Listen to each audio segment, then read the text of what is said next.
అజ్ఞానం వైపు వ్యవసాయం జరిగింది. అంటే నీళ్లు మనకి ఎప్పుడు వస్తుంది? వర్షం ద్వారా. సూర్యుడు రోజు ఉన్నాడు. సమశీతోష్ణ స్థితి భారతదేశం. కానీ 3 కాలాలు సమానంగా ఇచ్చాడు. మన కంచంలో ఏమున్నాయో అదంతా కూడా మన పంట పొలంలో ఉండాలి. 15 సంవత్సరాల నుంచి ఆలోచన చేసి దాని మీద తీవ్రంగా 7 సంవత్సరాలు పనిచేసి ఒక రూపం తీసుకొచ్చాను. 3 నమూనాలు తయారు చేసి. ఇది అమ్ముకోవటానికి కాదు, ముందు తినటానికి అనేది నేను ప్రచారం చేశాను.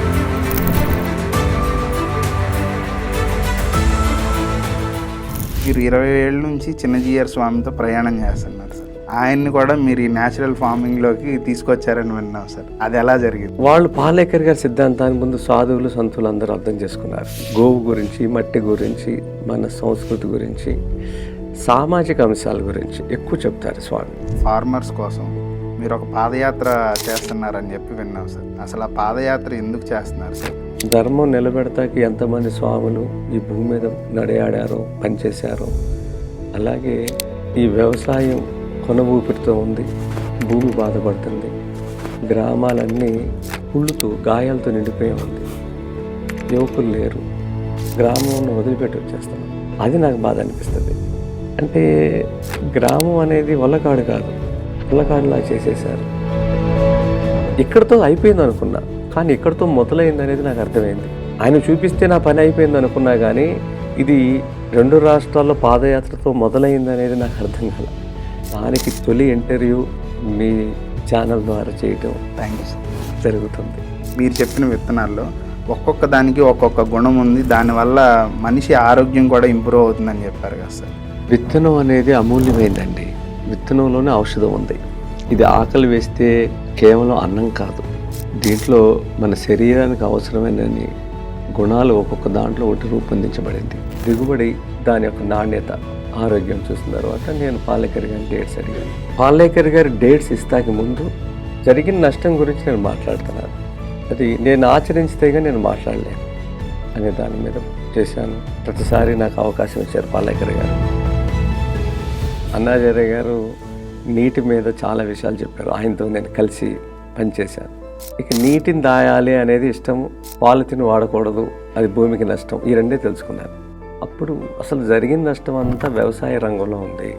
ఇంత పెద్ద భారతదేశం నేను చేసినాక మాట్లాడాలని ప్రయత్నం చేశాను. సమాజ అవసరాలు ఎంత, మనం పండించే పంటలు ఎంత. అంటే మన కంచంలో అమ్మ వరి అన్నం ఒకటే పెట్టలేదు కదా, దాంతోపాటు ఆకుకూరలు ఉన్నాయి, కూరగాయలు ఉన్నాయి, నూనె గింజలు ఉన్నాయి, పప్పులు ఉన్నాయి, పళ్ళు ఉన్నాయి, అన్నీ ఉన్నాయి కదా. ఒక వరి మీదే ఎంత దూరం వెళ్ళిపోయాం.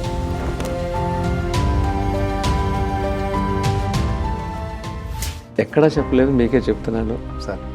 పవన్ కళ్యాణ్ గారు ఈ ఎలక్షన్ టైంలో మీరు బాగా తిరుగుతున్నారు, కష్టపడుతున్నారు, ఎక్కడెక్కడ ఏదో ఆహారం పెడతారు, నేను క్యారేజీ పంపిస్తాను, మీరు స్వీకరించాలి, నా రైతులతో మీరు ఏ జిల్లాలో ఉన్నా నేను పంపిస్తాను అని చెప్తే ఆయన దాన్ని యాక్సెప్ట్ చేశారు.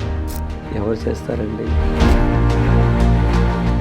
365 రోజులు 365 రకాలు. సబర్మతి గారు పూరి జగన్నాథ్ టెంపుల్కి ఇలా పెడుతున్నారని ఆవిడ వరిసలో ఉంటారు. మీ తిరుమలకి మీరేం పెడుతున్నారా అని నేను అడిగింది. హైబ్రిడ్ విత్తనాలు అంటే, అందుకే మీ దగ్గర రైతులు ఆత్మహత్య చేసుకుంటున్నారు, మా దగ్గర ఆత్మహత్యలు ఎవరు చేసుకోరు వరిసాలు అని. నాకు కొంచెం ఇది అనిపించింది.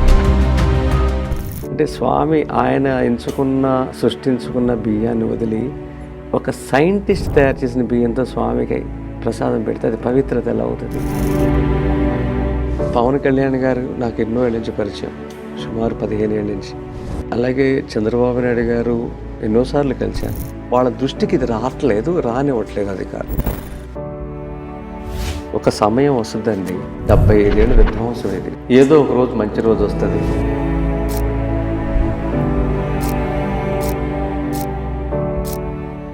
సార్, ఈవెన్ పవన్ కళ్యాణ్ గారి ఫామ్లో మీరు వారికి కూడా వ్యవసాయ మెలకువలు నేర్పించిన వీడియో కూడా చూశాను సార్ నేను. అది అక్కడ ఇప్పుడు ఇలాంటి పద్ధతులు ఫాలో అవుతారు సార్? జరుగుతుంది. ఆయన పండించినవన్నీ కూడా అందరికి పంపిస్తారు ఆయన పళ్ళు. అవును సార్. ఆయన స్వయంగా ప్యాక్ చేసినవి కూడా నేను చూశాను. దాంట్లో ఆయన ఆనందం పొందుతారు. ఇవి నాకు కూడా పంపించారు ఆయన. నాకు దేవకి అనే విత్తనం దొరికింది. దేవకి 11 గింజలు దొరికినాయి నాకు. 7-8 ఏళ్లలో ఒక 20 టన్నులు తయారు చేశాను. 20 టన్నులు సార్. 11 ఎక్కడ, 20 ఎక్కడ సార్? అన్నం వండితే 2.5 టైమ్స్ పెరుగుతుంది. ఒకవేళ గర్భిణీ తిన్నా కూడా డెలివరీ అయిన తర్వాత ఈ బియ్యం కంటిన్యూ చేస్తే తల్లికి ట్విన్స్ పుట్టినా సరే తల్లి దగ్గర పాలు ఉంటాయి, ఇద్దరికి సరిపడే పాలు. అది విత్తనంలో దాగి ఉంది. అది మన గొప్పతనం కాదు. న్యూట్రిషన్ డెఫిషియన్సీ చాలా ఉంది పిల్లలకి.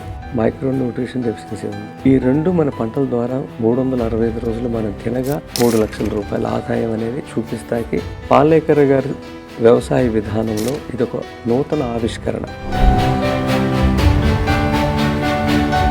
ఇప్పుడు కూడా సైంటిస్టు ఇన్ని పండిస్తే ఇన్ని వస్తాయి అని చెప్తాడు, కానీ కొత్త విత్తనం తయారు చేసినప్పుడు ఇది తింటే ఇంత మంచి జరుగుతుందని ఏ సైంటిస్ట్ చెప్పడు.